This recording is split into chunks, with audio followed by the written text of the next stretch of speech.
We hope you enjoy this podcast. All our conversations are inspired by films we have selected to appear on SDG.vision.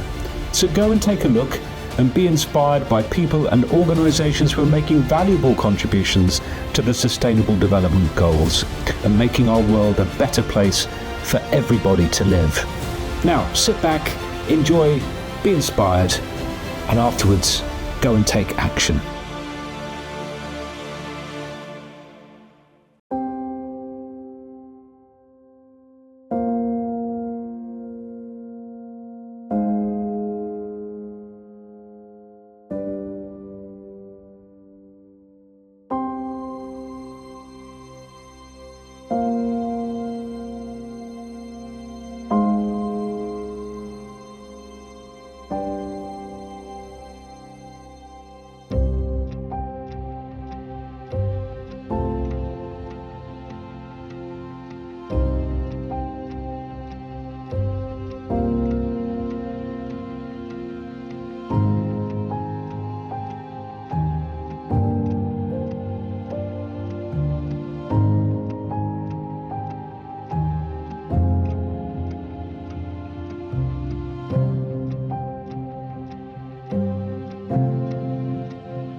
Just to point out, in my lovely studio, I've got a tree that's above the roof, and you can see the beautiful silhouettes of the tree flickering in the breeze, which is lovely in the sunlight.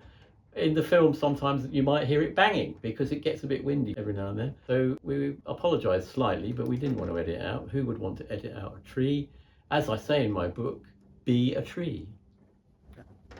Well, welcome to the SDG Vision podcast. I'm Pierre Jones, and today we're in a slightly different location than we normally are. We're in an artist studio, the studio of artist, author and actor, Michael Hempstead. Now, Michael's giving me a bit of a laugh there, but we may come on to the acting, but we may not, Michael. No, I'm quite happy to. Yeah, welcome anyway. Thank you very much, Pierre. It's terrific. Lovely to have you here. Oh, it's lovely that you agreed, and the process of getting to this interview was slightly different to our normal processes. We've known each other for a few years now, I suppose, on a sort of a hi, how are you basis, stopping in the street, but not a lot more than that. Yeah. And one day, probably about 6 weeks ago, we were talking, and you said, well, what are you up to at the moment? And I explained the work that I'm doing with SDG Vision, and explained the Sustainable Development Goals. And you said, well, that's rather interesting. A lot of those themes seem similar to me. They're similar because I integrate them into my works of art, and I thought, well, that's interesting.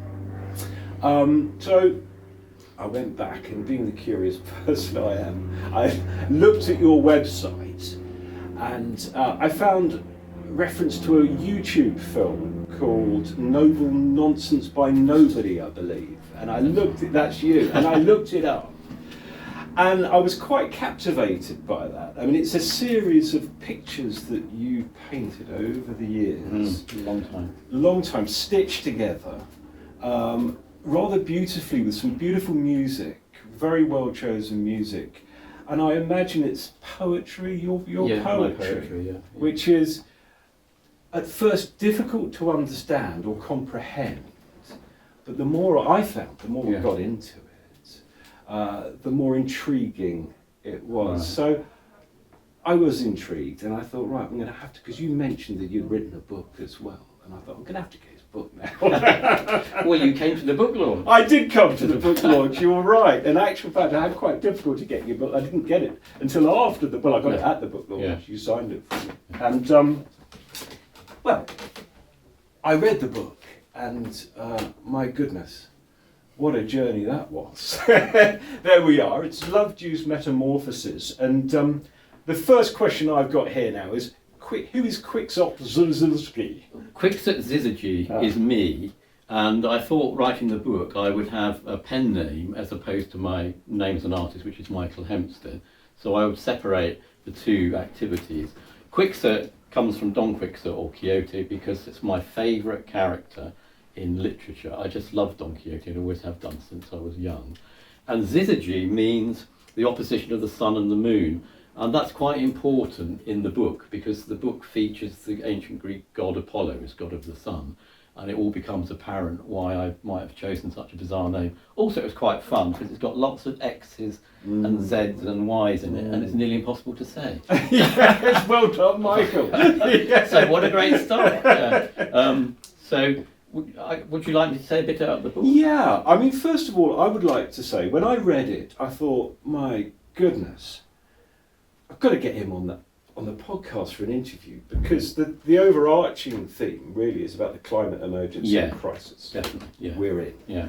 And well, my first question really was going to be, why, as an artist, have you chosen to write a book? Right. Very good question. You can see around us little fragments of my paintings which we're going to look at in depth, more in depth later on. But I could not do what I've done in this book in paintings. I couldn't do it in one painting, I couldn't do it in a sequence of paintings. And Pierre's mentioned Noble Nonsense by Nobody, which is a sequence of nearly 30 paintings. But they are not telling a story, they're telling images about the way the world is and is going, and perhaps the way it should be if we all took a little bit more care of the environment and nature. So I had to write a book because it's the only way I could get across how I was feeling and what I was thinking and what I wanted to say about the way we're looking after or not looking after the world we have. And one of the things I wanted, the book opens with a dedication to my lovely son Isaac, and one of the things that concerns me is, as adults, as parents, as grandparents, we're not looking after the world that we're handing on to our own children and grandchildren, and we should do. We're the first generation who have not passed on, or are not passing on with the same care as we should pass on to our children, the world, the environment, nature, the atmosphere, all the rest of it. And yet it's been handed down to us over a long sequence of time. It's taken us a long time to get here, and here we are in one generation really rather ruining things quite quickly if we're not careful. So the book deals with that, but it doesn't deal with it in terms of talking like I'm talking now. It has a story. It starts with a fragment of Greek myth, and the reason I like Greek myths, both in my paintings and in my book, is that they give you the flawed picture of humanity. They're quite a unique heritage of stories in which, handed down to us from 3,000 years ago, people personified all humanity's failings into gods and goddesses and into fabulous stories, which I loved ever since I was a little boy. I was hooked on them from a little boy at school, and I just thought they were so magical. And therefore, I needed to start this story, with the creation myth according to ancient Greece. And it goes through ages. It goes through the age of gold, the age of silver, the age of bronze, the age of iron. And as a metaphor, it's a very good condensed description of kind of where we're at now. The age of iron is all about people being obsessed with money and wealth and digging stuff out of the ground and making weapons out of iron and fighting wars. Well, how vivid a picture is that of us now? If you look around the globe now, there's plenty of people fighting wars, and there's plenty of people digging into the earth and worrying only about wealth. But I then move on from the little bit of Greek myth, the fragment of Greek myth at the beginning, very quickly, when we get to Apollo and Daphne, which is the first Greek myth in Ovid's Metamorphoses, hence the word metamorphoses. Metamorphoses, by the way, becomes very important because it's about change, and the book wants change as much as I want change, so that's why I wrote the story. But it goes forward in time from ancient Greek after about 2 or 3 pages at the beginning, and it ends up, bizarrely, makes sense of this, at the Wimbledon tennis tournament, and you then get the world's longest mixed doubles tennis match. But meanwhile, buried in all this are lots of lesbian love affairs, and there's men turning into women and back into men, and there's women turning into men and back into women, and there's men and women turning into trees. And a big theme of the book is be a tree when we get to the end. You know, don't want to give the whole story away, but it's not a realistic book. It's a fairy tale for adults. It's like the Greek myth. It's got all sorts of magical happening. It's got an earwig called Cyril who can talk, and he comments on the things the human beings are doing. So as we see all the love affairs going wrong and up and down and in and out and into a mess, you get Cyril's view as a little tiny creature, not a human being for once, but the viewpoint of a little tiny creature who's part of nature like we are. And did you use that as a sort of a symbol of actually it's nature commenting on us Yes. and our failings, huge failings as a race, and what would be almost people would consider an insignificant insect? Yeah, definitely. Is that? Yeah, exactly. You've got it spot on. Yeah. Because I wanted the lowliest, smallest creature that probably people tread on, you know, even if they notice or do it deliberately. And it's kind of a metaphor for, we are at times a little bit self-obsessed and self-important, and we all go around with our phones taking selfies and all that kind of stuff. And the tennis match becomes a focus, becomes such a big celebrity event because it's the longest mixed doubles tennis match ever, that all of the world's media focus on it, and you've got a worldwide global TV audience of billions of people watching a tennis match, and yet day by day it's getting hotter and hotter and hotter and hotter and hotter and hotter, and the tennis match ends in a big disaster to do with the heat and to do with Apollo and to do with the opposition of the sun and the moon, etc.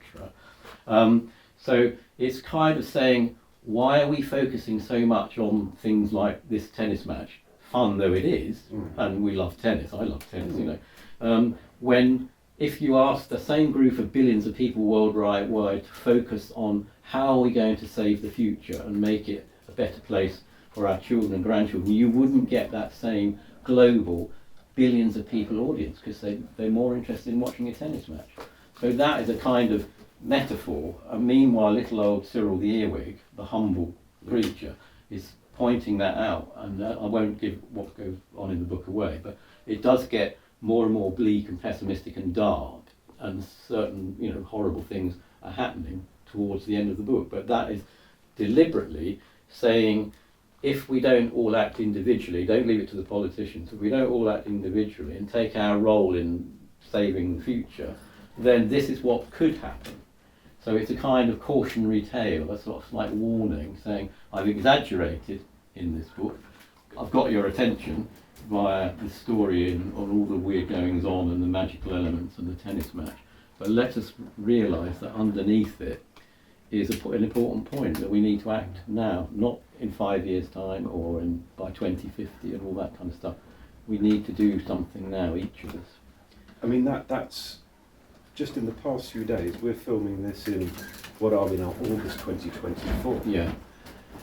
And there's fire raging in Athens. Yeah. And I think in The Guardian yesterday, which is a UK newspaper, it said that there have been more hottest day records recorded ever. And also on the west coast of America, right along with the Athens thing, there was, just before that, there was a whole load of fires, thousands of acres of crop and trees and stuff destroyed on the west coast of America. I can't remember exactly where, but that happened too.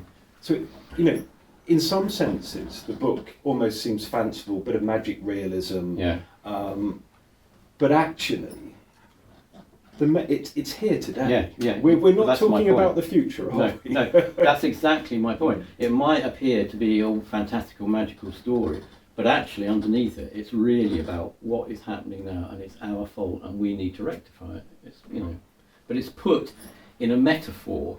Because like with the paintings we'll talk about later and with the book, there's something magic about art, you know, about writing a story or making an image. You can get people's attention, you can have them focused and living through the story or discovering things in the image, which we'll do later on when we look at the pictures, you'll discover there's things buried in these pictures. And in a way, that can be more powerful than if you have to sit, although they're necessary, in a sort of lecture hall listening to lots of facts and figures. It can induce the yawn factor, not through any fault of its own, but there is a magic about, you know, making an image, making a story that will hook people in, and then they live through it. They live through the tennis match and all the disasters that happen in the end, and they can't help but think, yes, this could happen to me, it could happen to us, it could happen to my children, you know. This could be my life in the very near future, if not now, like you're saying. And those images are really powerful. There was one in the book that it keeps flicking back into my mind, is when people, I think Cyril the Earwig says, I can see everybody, every human being has a sort of a plume or a shimmering of heat coming out, and it's the pollution they cause, that's right, overheating. Yeah. It kind of equates to the responsibility they have, really. Yeah, exactly. And when people see and notice they're overheating, they still don't stop their behaviour, which they know is contributing to the problem. Yeah. So my question to you, when I was reading that, I thought, is Michael an optimist, or are you sort of fatalistic about all of this? Well, or where do you find yourself at the moment? As you'll see with the sequence of paintings, Noble Nonsense, and with these other paintings, I am optimistic with a certain amount of pessimism. So I'm a little bit of both. And I found, making works of art, that both of those things have to go into the picture or the story or whatever. So this book to me is optimistic, and in that it's happening now, like you just described. I hope a step in time, just at the right moment, which will focus people's minds. Because the point of writing is to say, we can change this. Metamorphosis can happen. There's the word metamorphosis I spoke of earlier. Change can happen, and it must happen. And just because the ending of the story gets grimmer and grimmer doesn't mean that we have to allow that to happen. It's a kind of word of warning to us. And you're quite right, the pillars of light, rainbow-coloured light that are coming out of the heat, coming out the top of people's heads, each one of us has got one of those. We are all responsible for what's happening, and if we just sit back and watch the telly or leave it to the politicians or whatever, then we won't save the future. We have to all act and do something about it. It's fascinating as to how many, when preparing for this, I was thinking of various things, and they're all Greek. Yeah. One is, one phrase that I love is the only constant is change, which I think is from Heraclitus. And you know, that you can never step into the same river twice. Yeah, Heraclitus. You know, all of that. And so I think sometimes we think things are static. Yeah. But they're not. They're changing all the time. Our behaviour is impacting on the world, either in a positive or a negative, sometimes in a neutral way. So I found that really interesting. The other element that I found interesting in it is that, you know, we have the Greek gods who, to an extent, interfere in human affairs. But I think what's very clear about your story is that you don't see it as the gods or a god or whatever controlling. Each human being has the ability to act and make a difference. Yeah. Well, at the beginning, when I do the Greek creation myth, Zeus himself says he remembers a time when fate decreed that the earth would all burn up, and so he destroyed the early version of humanity in order to stop that happening. So at the end, he and then his wife, goddess Hera, are saying the same thing again, but at this time they're saying, well, fate has decreed that it must happen. I can't stop it anymore. I've stopped it once and I can't stop it this time. Which shows that you might be a god or a goddess, you might be Zeus or Hera, but in the end you have no control over any of it. Yeah. The only people who could have stopped it were the individual human beings, every single one, giving off their heat. And the heat is the whole metaphor. The tennis match gets hotter and hotter and hotter and longer and longer and longer. And you know, and I'm not going to give the game away, but you know, there are some quite disturbing scenes that are a consequence of the heat. Yeah. And the heat almost is a metaphor for our lives are changing. In a lot of ways, they're not changing for the better.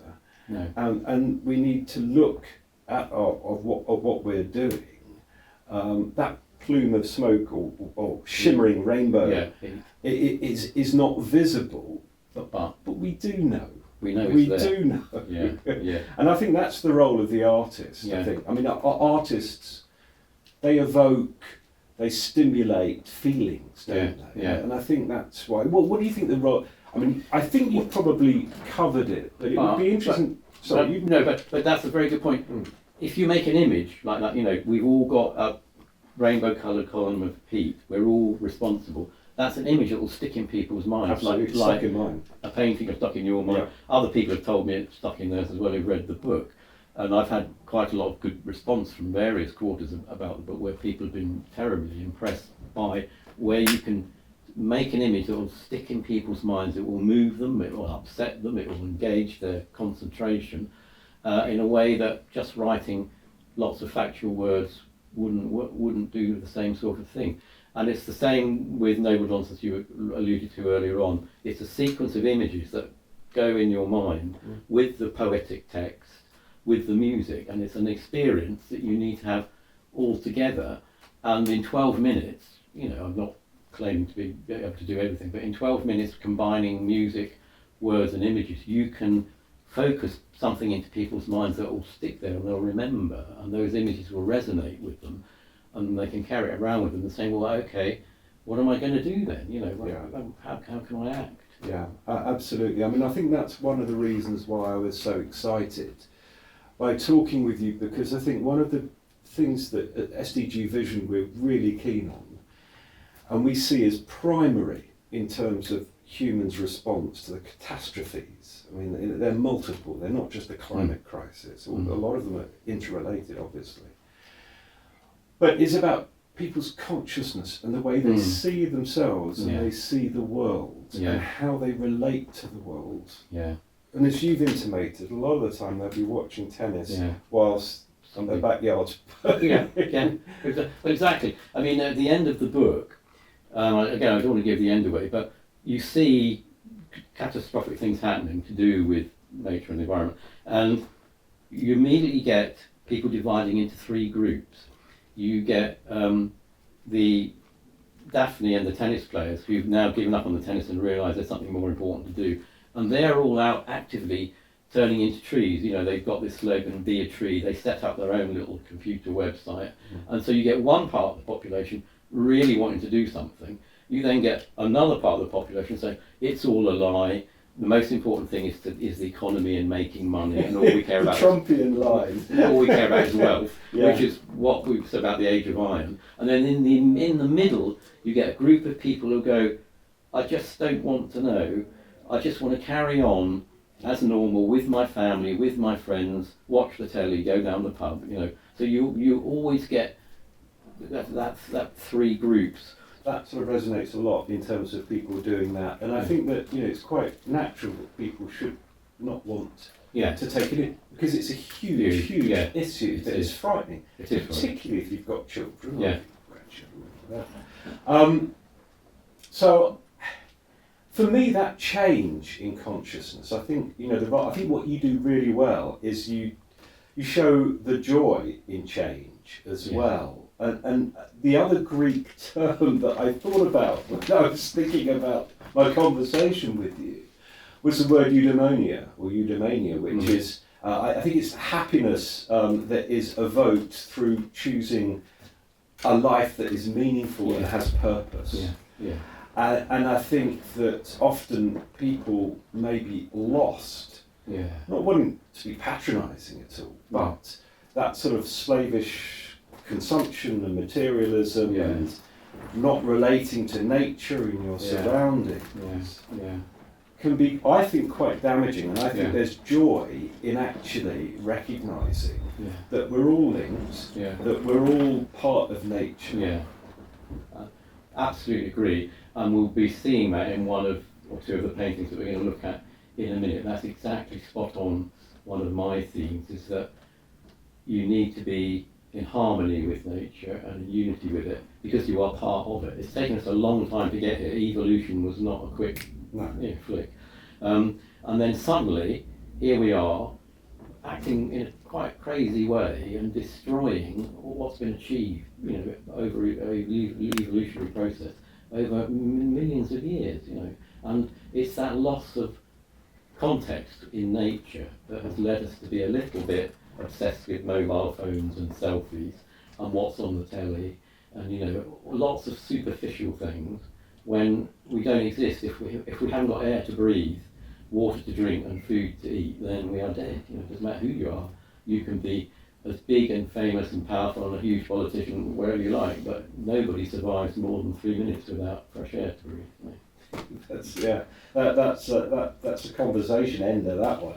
You can't argue with that. And also, I think that talking about your two camps, and I don't think, well, tell me if I'm wrong, but from my conversations with you, you're not anti-technology. No, not at all. No. It's just keep it in proportion and in context, and don't let it run away with your life. In my childhood, we used to go out and run around in the fields and try and catch crayfish in a stream, and we were part of nature without even realising it. And we climbed trees because that's what there was. And so the technology is incredibly useful. I mean, I wouldn't be here without technology, because in here I've got a pacemaker. I was born with a dodgy heart where 2 bits don't work properly. So I can't really criticise technology too much. But I do worry about the way it's kind of over-flooded people's consciousness, and it's all, I'm sitting in front of my computer, I'm doing my emails, I'm watching TV, there's millions of TV channels for me to watch, and they slightly lost that context of where does the food come from, how do you grow it, that kind of stuff. Yeah. Before I forget, and you would kick me if I didn't do this. Okay. This is the book. Now you can buy it from the publishers, which I think are Austin Macaulay. That's right. So it's austinmacaulay.com. We'll put a link down at the bottom of the interview. You can buy it from Amazon as well. Yeah, yes, that's fine, because they've put it on Amazon. So it's on Amazon, it's on other book sites in Australia and America, so I can't. And it's at the astonishingly cheap price of $6.99, which, Yes. I mean, I cannot imagine people wouldn't enjoy it. It's engrossing. As Michael said, it's like a fairy tale, and it reminded me of being a child, reading books when I was a child. I was totally engrossed in it. I think it's because of the power of the imagery and the simple narration, I think, as well. So I really do recommend people buy it and read it, and because I think that it will make you think. It certainly has made me think. Is there anything else you wanted to cover in the book, Mike, that we've left out? Just one little quote from Cyril. I mean, apart from him echoing a lot of things that I've just said, he says, we live in, I wish I'd said, but he says it more succinctly, we live in a world now where we know the price of everything and the value of nothing. And all our values are based on money and monetary values. And he's sitting there criticising human beings for having created a world like that, when we all need a civilization and a culture which has other values other than money. Just having money is a disaster. I mean, you've got to have it, but you've got to have technology, and there's nothing wrong with it. But if that becomes the primary focus, then we're in the wrong place. We need to bring our children up to, first of all, value certain things before they value money, and not to count everything as, well, how much is that worth in money, and how much is that worth in money? It's not good enough. And I would say also that the danger sometimes of having these conversations, especially about human beings and how they've caused the climate crisis, is to say that human beings are bad. No. We're a cancer on the planet. No.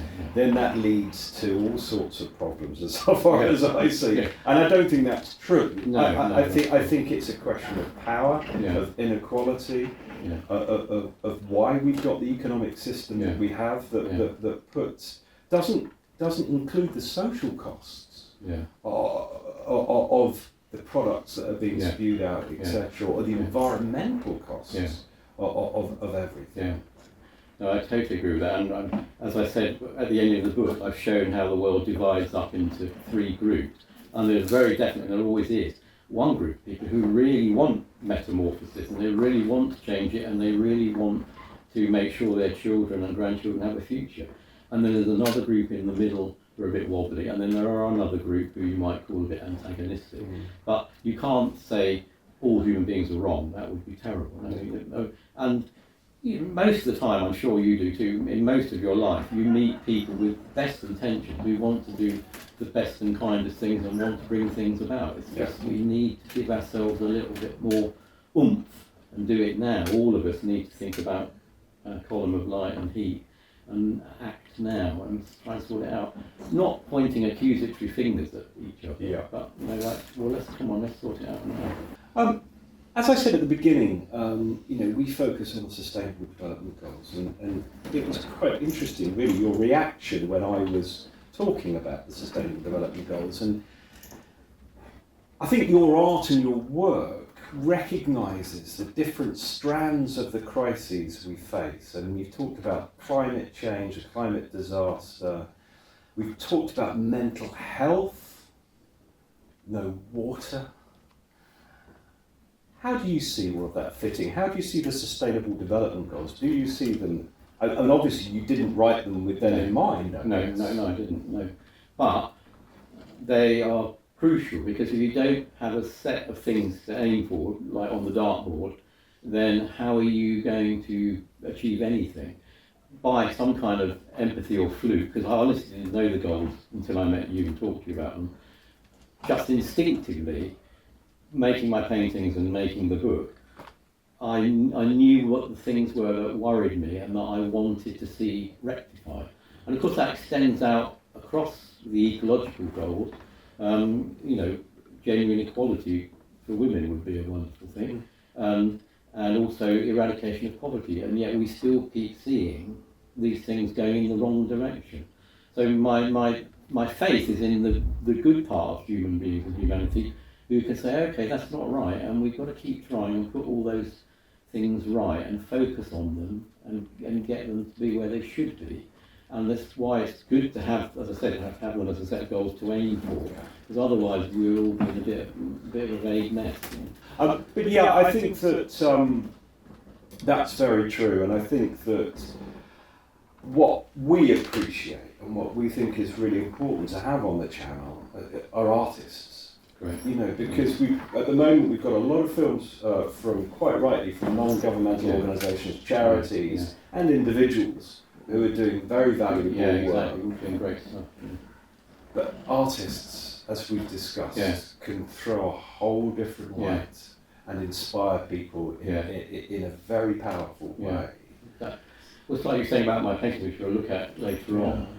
You can focus something in people's minds instantaneously with a painting. And then if I tell you a bit more about what's going on in the image, you learn more.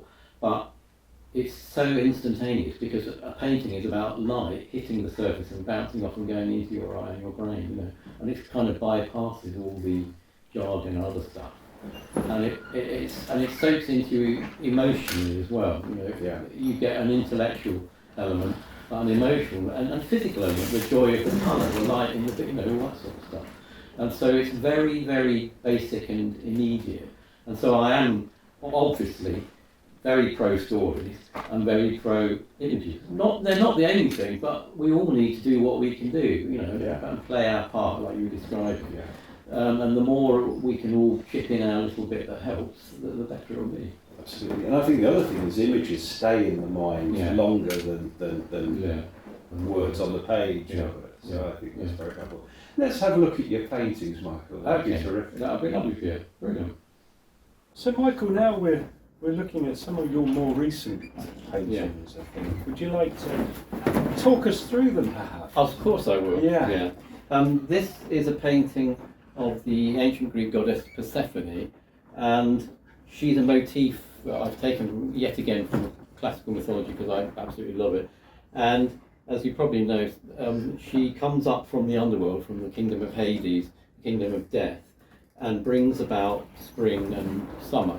So what I'm trying to do with this is to create a very simple motif for us all to relate to, in which we see somebody resonating with nature, And it's not done in the realistic colours of nature. So you get a glimpse of blue sky, you get strong yellow and orange sunlight, which is also the sea and the water, and you get plants coming into existence. And all it is Persephone rising up out of the underworld and just simply resonating in front of your eye, like light does. Down here, there's Persephone as a little girl, slightly anxious because she was kidnapped by Hades and taken to the kingdom of death, the underworld, and she has to stay there for 6 months, which is why we have autumn and winter. But Persephone is tapping her on the shoulder and saying, it's okay, it's all right, we've come through this. I know we've had a horrible time, but now we control spring and summer, and we're in unison with nature. That's all I wanted to do with this picture, just create an image for anyone to look at and contemplate for a little while, stand in front of, and just have the light bouncing off into their mind and the image, just to say, this is a way we could be, we don't always have to be destructive. And of course, something that I've noticed recently, and I think a lot of people have in the UK, and I'm sure across the world as well, the seasons are changing. So what is happening to Persephone? Exactly. That's why she's an important metaphor to me, because if Persephone's in tune, as it were, and we're in tune with Persephone, then things are fine. But if what you've just described is happening, then we know we're out of tune and we should be doing something about it and sorting it out. I'll just point out that, connecting with the book that we spoke about earlier, on the front here is another one of my paintings, which is in the same sequence of this.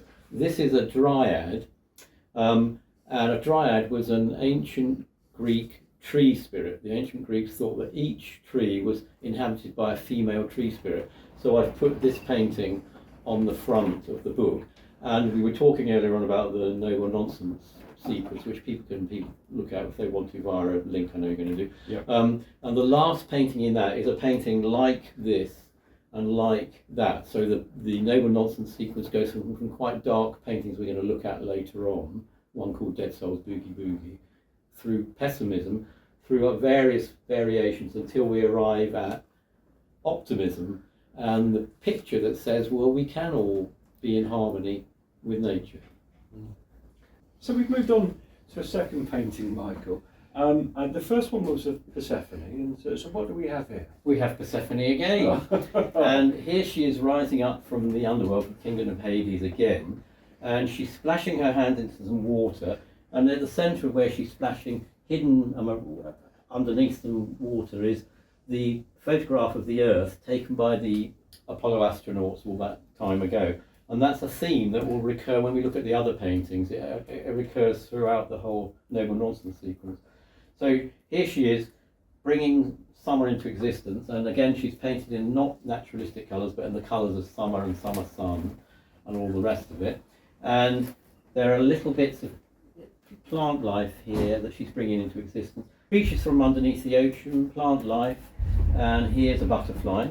But I painted this painting for children, specifically for children, because lots of artists, adult artists, make art for adults, and I thought I want to make something that's specifically for children, because I spent 22 years of my life as a teacher, and one of the things I taught was art. So what I've done with this one is I've hidden lots of things in the picture, and then what I tend to do is ask the children to see what they can spot and what they can find, and it's like a lovely visual game. And I had this painting along with the other Persephone in an exhibition in Sevenoaks in May of this year, just a few months ago. And we did a day's workshop where I got the parents and children to look at the picture. And we had great fun, first of all, finding stuff. And then I taught them how to sort of paint various things or draw various things. And then they made up things of their own. Persephone was bringing into existence all sorts of things that were coming out of their imaginations. Yes, so Pierre, can you spot the face of Persephone as spring? And I'll give you a clue, she's got a big white sort of summery hat on. I fear I'm going to need bigger clues than that. To be honest, I can't. Okay. I can't. Well, I'm afraid sadly. to say the children got it straight away here.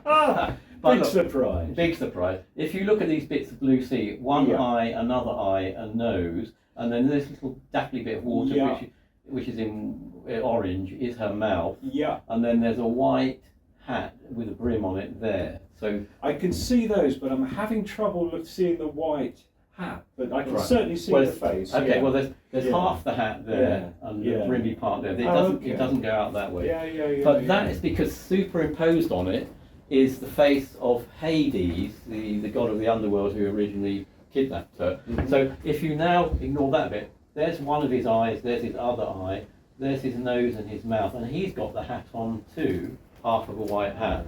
So you've got Hades and Spring superimposed on each other. Now over here we have Autumn, and one of Persephone's eyes is the shape of a leaf. Yep. And the leaf is starting to fade, like leaves do in autumn. Yeah. And we've got autumn colours here, plus more bits of vegetation and stuff disappearing. There are hidden plants and flowers here. And the butterfly is slap bang in the middle of the painting and is coming up into life and is bringing about someone along with Persephone.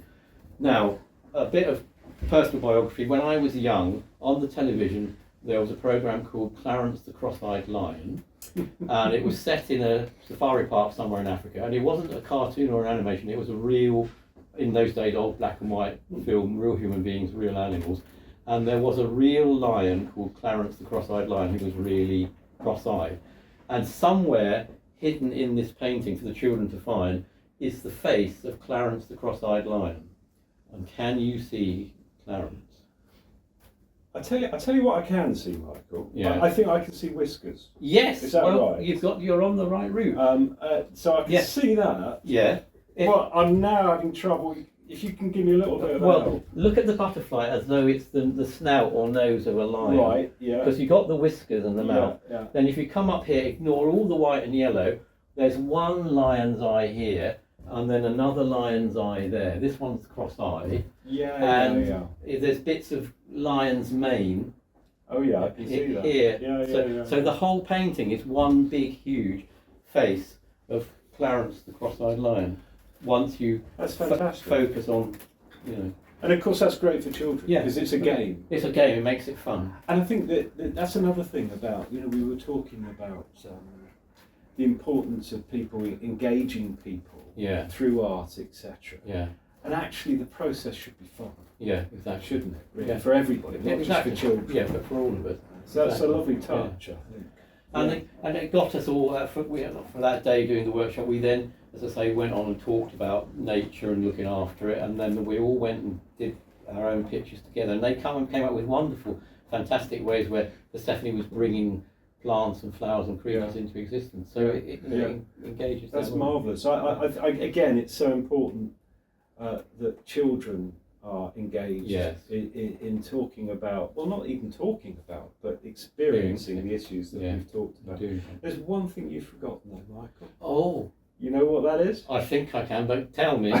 Your coat of many colours. Yes, I wear it every day. It looks like you do. I've worn it every day for a long time, but I wore it when we did the workshop for a reason. It was to show the children that this is what I wear when I paint, and obviously all the paint goes all over my coat. But we did a little experiment as well. There's all the colours. That's a well-worn coat. And you can see the colour. And I would say to them, oh look, here's a colour. And I would pick a colour, and I would say to them, can you go onto the painting and find that colour and that colour? And then they would all come up and go, yes, that one is there, or that one. And it was great fun, it was a really good game. Yeah. And they were a bit amazed by my ludicrous coat. I think it suits you very well. Thank you. And I take that in a positive way. I can say. I don't think many people could take that look off, but you certainly do. Thank you. Thank you. Yeah. Well, we've got a bit of a different tone and feel in this one, Michael. Yeah. What can you tell us about it? Well, this is at the pessimistic end of the spectrum. This is part of the sequence Noble Nonsense by Nobody, and that goes from dark black and white paintings through to the more optimistic ones we saw with the Persephone ones a little bit earlier. Yeah. So you have to have this moment, I'm afraid, which is somewhat dark, literally. And once again, you get the motif of the Earth shot from the astronaut, and here it's in the middle of a sort of chaotic, whirlwindy thing.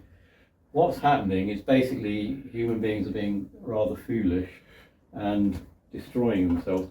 This is a satyr which is half human and half goat, so he's mainly human with a bit of goaty bit, but he's hanging himself from a tree and slashing himself there. So it's not a happy picture. And down there is a death's head face, and on the top of his head, in this sort of crowny bit, there's a factory which is pumping out pollution and steam. Is this the chimney Yes, stack? that's the chimney stack. So you get all the pollution coming here and whizzing around. So that's causing chaos. Causing chaos, exactly. And one tiny little fragment of him of land for him to sort of balance on temporarily. And the this woman here it's very hard to see. She's got a glass of wine which is sort of spilling out blood, and a little bit of mobile phone, and she's going, because I'm worth it. So it's again the whole significance of human beings being so self-obsessed and wrapped up in themselves and their selfies and phones and all the rest of it, that they're not paying attention to the crucial thing. Well, the one place they've got to live is what they seem to be destroying, and please would they stop, you know. So it is a deliberately dark image. I mean, there's no two ways about it. It certainly is. And can you tell me why the satire is hanging himself? Because it's a and why is he putting a knife through? Because I'll explain it again, because it's a metaphor for what we are doing. You know, right. if I stand here and give a scientific lecture about what we're doing to the planet, but if I give you an image which says, well, this is what you're actually doing, you're hanging yourself and you're slashing yourself, and worse still, which I haven't put in the picture, by doing this, you're actually doing it to your own children as well. Yeah. Which is extraordinary. Which generation of human beings have ever voluntarily gone, we must carry on as we are, and we must destroy our own children? It's absolutely ludicrous. You know. Most parents would be aghast. Well, exactly. That, even suggested. Yes, even suggested. Exactly. If you handed them a gun and said, here, you know, here's the gun, here's your child's head, do you want to pull the trigger? And they go, of course I don't, you know. But that's what we're doing. So you have, like we were saying about art and literature and images, you have to come up with an image which really slams it in your face. And you know, another image which I haven't painted, but you could say is, well, say mysteriously you were able to park your car in your living room at home, not in the garage, but in the living room, and you could have the engine running 7 days a week, 24 hours a day, month after month, year after year. Would you do that while you're trying to watch the telly and feed your children and all sit down as a family? Of course you wouldn't, but that's what you're doing. But you would have, and your children in the back seat of the car, with the windows down, and the car in front, its exhaust fumes. Yeah. That's fine. Yeah, that's fine. Exactly. So you know, it's. And that's why I was saying about art earlier on. It's the exaggeration and the condensing things into an image, whether it's a literary story or a visual image like that. It puts it in people's minds in a way that 1,000 facts and figures will just pass over them. So, okay, that satyr is a gruesome figure, but it's meant to be. Yeah, and but also, I mean, it goes back a bit to your novel and the tennis match and the diversions and the distractions. Yeah. Sometimes people aren't willfully wanting to harm their children. Of course they're not. No, of course they're not. But sometimes convenience and distractions make them forget, or conveniently forget about their actions, their behaviour, etc. Yeah. And going back to the book, as you mentioned, this figure is deliberately reminiscent of another figure from Greek mythology called Marsyas.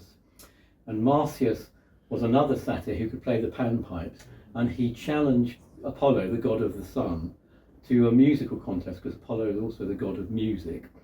And of course he lost. Apollo played his lyre and won, and Marsyas' punishment was to be hung from a tree, in his case upside down, and flayed alive until all his skin came off and until he was dead. Again, I'm drawing up gruesome images, but that image also occurs in the book, in the Love Deuce Metamorphoses. Cyril the spider, or one of the other characters, the little girl brings it up.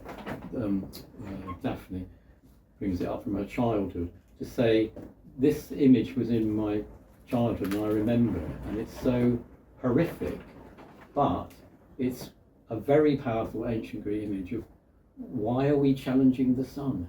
Who would be foolish enough to take on Apollo, the sun, and challenge them in any way, because the polo is going to win. The sun is going to scorch us, come what may, and we need to wake up and realise that. Yeah, and perhaps it goes back to that sort of sense of it's all about me. Yeah, exactly. The only thing I'm interested in is me. Yeah, exactly. And it also goes back, I think, to the coronavirus one.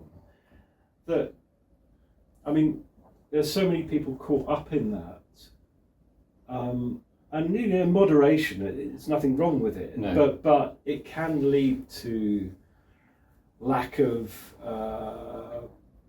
feeling in touch with other people, because it's always a competition. Because I'm worth it. I'm the only important thing, and that goes to mental health, the problems with mental health and coronavirus, etc. Because of isolation. Very true. So some themes run through, don't they? From one to the other. Exactly.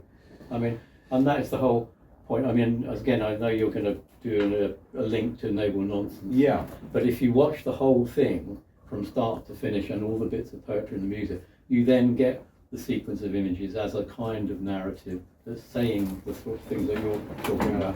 But it ends up at the optimistic end. I've deliberately gone from pessimistic to optimistic because, like you've already said, I believe we can do something about it. Yeah, absolutely. This painting is called Corona because it was painted during the pandemic when we had the coronavirus, and lo and behold, here is the word corona right in the picture. What it's about is the birth of the Greek goddess Aphrodite, sometimes known as Venus, and she was born out of the sea. So here she is coming out of the sea, and she was born out of the sea at Cyprus, and I used to live very near to where this was supposedly taking place. I lived in a place called Paphos, and it was along the coast where the myth said Aphrodite was born. So she comes out of the sea in a shell, so here's the seashell, and her hair is acting as an umbilical cord, if you like, and she's going to cut the umbilical cord, and then she'll be stepping out into life and into being a goddess. And she's being welcomed by the god Dionysus, who is the god of wine, you know, like the Roman god Bacchus. But things have gone drastically wrong in an instant, because Aphrodite here, representing life, is coming into existence, being born out of the shell. Lo and behold, Dionysus is here ready to wrap her in a beautiful cloth, but he has got coronavirus. And you can see here there's a bit of spit, the deadly weapon, the actual thing, mucus that killed everybody. And so here it is dripping out of him and threatening Aphrodite even as she comes into existence and is born out of the sea. And of course, like with a lot of the other paintings I've painted in the sequence Noble Nonsense by nobody, we have the earth itself hidden or not so hidden in the picture.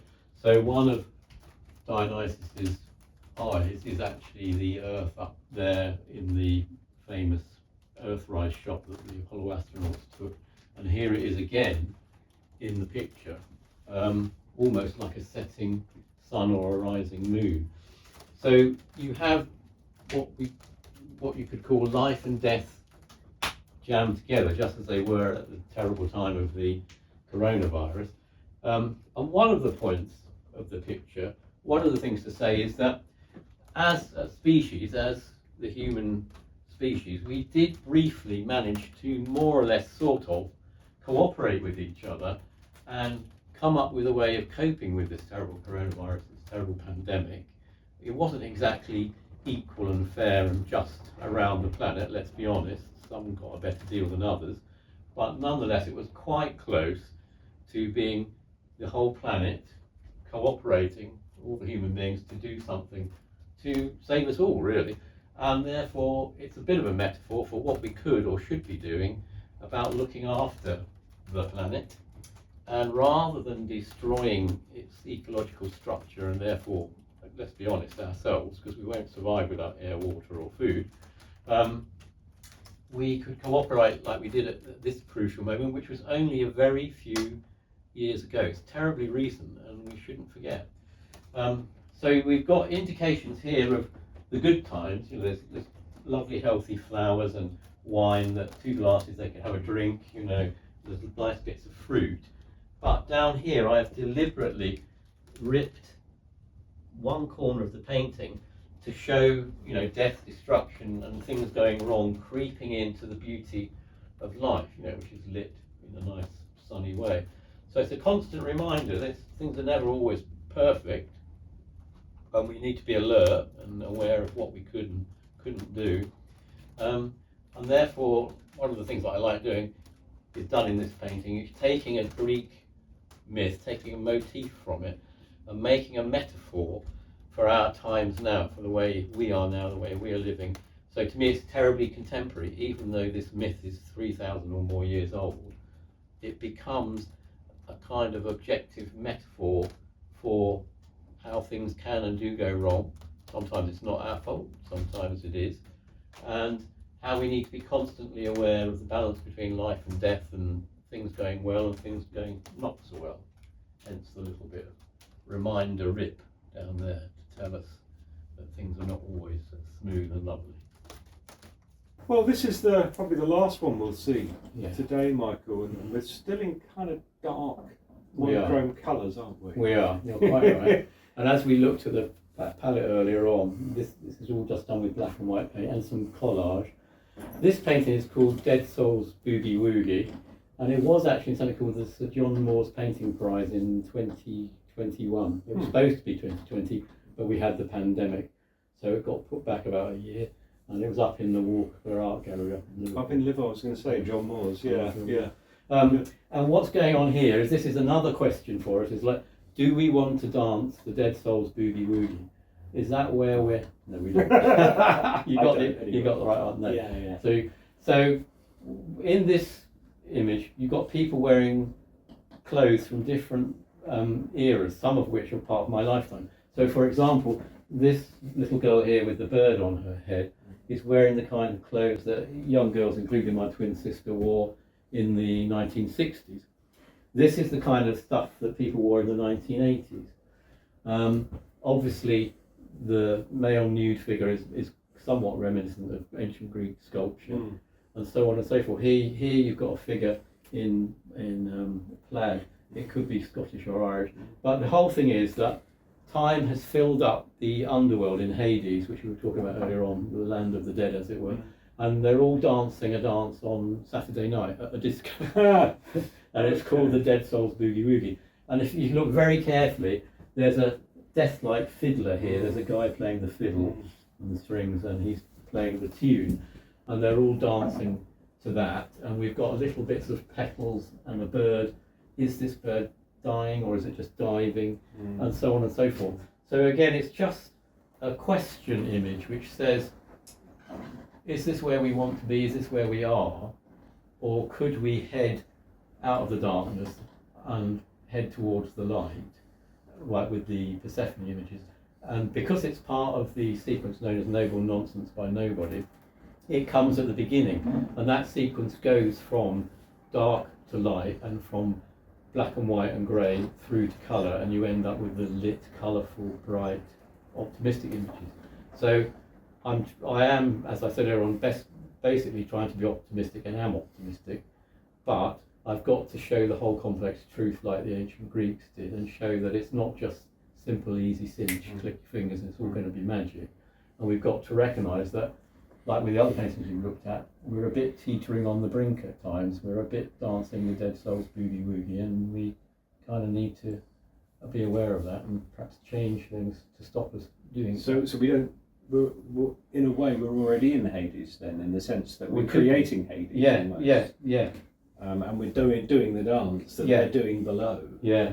I suppose. And what about this character here, who's sort of flying? He's a sort of young Spanish boy. He's got Spanish clothes on from a much earlier era. What, Civil War or something? No, even before that. Before that. And this woman, the young girl who they're dancing together, she's got things from way back, nearly back to Elizabethan times. So it's got the whole perspective of history, and like you just said, well, are we now dancing in Hades? Have we got to this point? And if we are, what are we going to do? You know. And you've got the sort of collage. Is it collage? Yeah, that's collage. Yeah. I mean, why? Well, because we had the Corona sign speech bubble, didn't we? And we've got the Earth sort of collages, aren't they? But it's not It's not typical of your work, is it? No. Collage that I've seen. Although there are other ones which have got collage in. There's a one called Syxygy, which is part of the Noble Nonsense sequence. And in that one, and this one as well, the collage is deliberate, because although you won't be able to see it very well on this one, you can see it in the Syxygy painting. The collage is taken from the financial pages of the big broadsheet newspapers. So you get long lists of stocks and shares. I usually put them on upside down and higgledy-piggledy, Yeah. but it's a little buried hint of this whole theme of money isn't the be-all and end-all of existence, and the economy isn't the be-all and end-all of existence. And in the Syxygy painting, which I say is a colour painting which is in the Noble Nonsense sequence, you've got two little businessmen. You'd have to take a while to spot them, looking at the collage of the stocks and shares page, looking at it, studying the stocks and shares and the prices. So hidden away, there's all these little meanings, yeah. Well, thank you. Again, another powerful set of images really within this one. And just to say a huge thank you, really, Michael. It's been my pleasure. You've given us a wonderful tour, and I think it's been particularly interesting because of the contrast between the book and the pictures. But there's themes running through, as we said before. Yeah. Just to say again, Noble Nonsense by Nobody.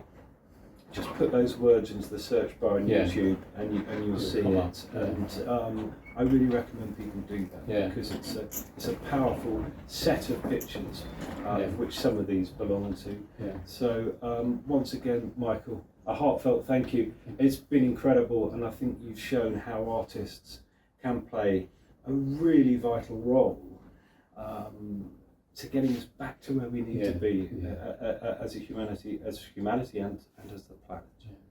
Thank you for inviting us. It's a huge pleasure. I really enjoyed it. Thanks. Terrific. Very much. Thanks very much. Lovely. Great.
We hope you enjoy this podcast.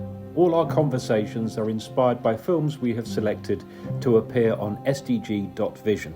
So go and take a look and be inspired by people and organisations who are making valuable contributions to the Sustainable Development Goals and making our world a better place for everybody to live. Now, sit back, enjoy, be inspired, and afterwards, go and take action.